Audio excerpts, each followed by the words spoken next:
Good afternoon dear students. हम science का 10th chapter कर रहे थे लाइट, जिसका हाफ पोर्शन हम कर चुके हैं। आज हम आगे से स्टार्ट करते हैं। वक्र हम लोग उत्तल दर्पण, अवतल दर्पण, समतल दर्पण, प्रकाश का परावर्तन, अपवर्तन, वक्रता, अर्धव्यास, वक्रता केंद्र, ये सब स्टडी कर चुके हैं। आई होप कि आप लोगों ने सबने अच्छे से उसको रीड कर लिया होगा। वो सब इस चैप्टर में आगे हमें करने में हेल्प करेंगे। आज हम आगे से चैप्टर स्टार्ट करते हैं। Relation between radius of curvature and focal length, मतलब जो फोकस दूरी होती है और जो वक्रता अर्धव्यास होता है उसके बीच में क्या रिलेशन होता है, क्या संबंध होता है, उसके बारे में हम स्टडी करेंगे। F equal to R upon two, मतलब जो फोकल लेंथ होती है इक्वल टू क्या होती है, अर्धव्यास अपॉन टू, यानी कि रेडियस हमेशा 2 टाइम्स होता है किसका, फोकल लेंथ का। इनमें से अगर दोनों में से अगर एक चीज़ भी हमें गिवन है तो हम जो सेकंड थिंग है वो निकाल सकते हैं। फॉर एग्जांपल में मान लो आर हमें 30 दिया हुआ है तो हम एफ यहाँ कैसे निकाल सकते हैं, यहाँ पे आर की वैल्यू पुट करके निकाल सकते हैं। 15 आ गया हमारे पास।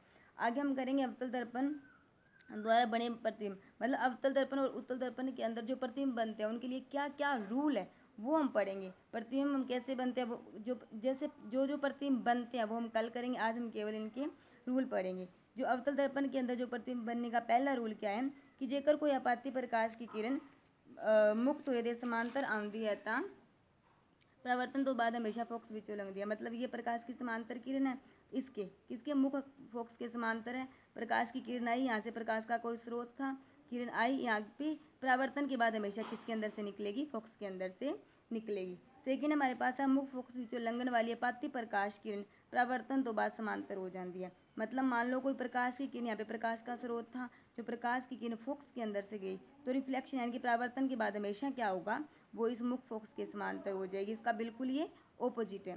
थर्ड हमारे पास क्या है कि जो वक्रता अर्धव्यास होता है, वक्रता अर्धव्यास के अंदर से जो प्रकाश की किरण निकलती है परावर्तन के बाद वापस उसी रास्ते जाती है। यहाँ पे ये प्रकाश की किरण आई थी, यहाँ पे रिफ्लेक्शन हुआ, रिफ्लेक्शन के बाद वापस वक्रता के अंदर से वो जाएगी। जेकर कोई आपाती किरण दर्पण ध्रुव दे किसे कोण ते मिल दिया, मतलब ये दर्पण का ध्रुव है, पोल है, यहाँ पे ये प्रकाश की किरण आई आके पोल पे मिली तो ये परावर्तन के बाद हमेशा इसी एंगल पे वापस मुड़ जाएगी। मतलब अगर यहाँ पे एंगल 30 था तो इधर भी एंगल क्या होगा, 30 होगा। नेक्स्ट हमारे पास हम करेंगे कि जो हमारे पास अवतल दर्पण होता है उसके अंदर जो वस्तु की प्रतिबिंब बनता है वो कैसे बनता है। फर्स्ट रूल क्या होगा कि उत्तल दर्पण विच बने प्रतिबिंब, फर्स्ट रूल जेकर किरण मुख्य फोकस दे समांतर आ रही है ताऊ परावर्तन तो बाद डाइवर्ट हो जाएगी परंतु फोकस विचों लंघदी हुई प्रतीत होगी। जो ये हमारे पास मुख्य दूर है, ठीक है, जो मुख्य फोकस है, ठीक है, उसके जो समांतर आ रही है, यहाँ पे ये जो मुख्य फोकस है इसके समांतर यहाँ पर मुख्य धुरे के समांतर जो यहाँ पे किरण आ रही थी, परावर्तन के बाद ये इधर डाइवर्ट हो गई, देख लो, ठीक है। लेकिन अगर हम इसको आगे बढ़ाएंगे ना तो ये हमेशा फोकस के अंदर से निकलती हुई प्रतीत होगी, मतलब समांतर आने वाली किरण हमेशा फोकस के अंदर से निकलती हुई प्रतीत होगी। थर्ड सेकंड हमारे पास क्या है कि अगर वक्रता मतलब कोई किरण है जो वक्रता के अंदर से निकलती है, यहाँ पे ये प्रकाश की किरण थी, ठीक है, यहाँ पे गिरी, हमें पता है कि अवतल दर्पण के अंदर ये वापस डाइवर्ट हो गई इधर, क्योंकि प्रकाश को फैला देता है, एक जगह पे फोकस तो करता नहीं।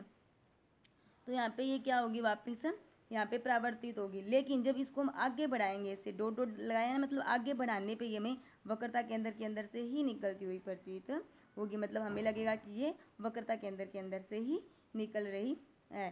तो ये जो प्रकाश की रिफ्लेक्शन के बाद वक्रता के अंदर मतलब वापस उसी रास्ते मुड़ जाएगी। तो हम आज हमने किया अवतल दर्पण और उत्तल दर्पण में जो प्रतिबिंब बनते हैं उनकी क्या क्या प्रकृति होती है। इनको आप लोग अच्छे से स्टडी करोगे, अच्छे से इनको समझोगे, जो ये हमें आगे वस्तु के प्रतिबिंब बनाने में हेल्प करेंगे। कल हम वस्तु के प्रतिबिंब कैसे बनते हैं उनके बारे में पढ़ेंगे। इनको सब नोटबुक पे अच्छे से नोट करोगे।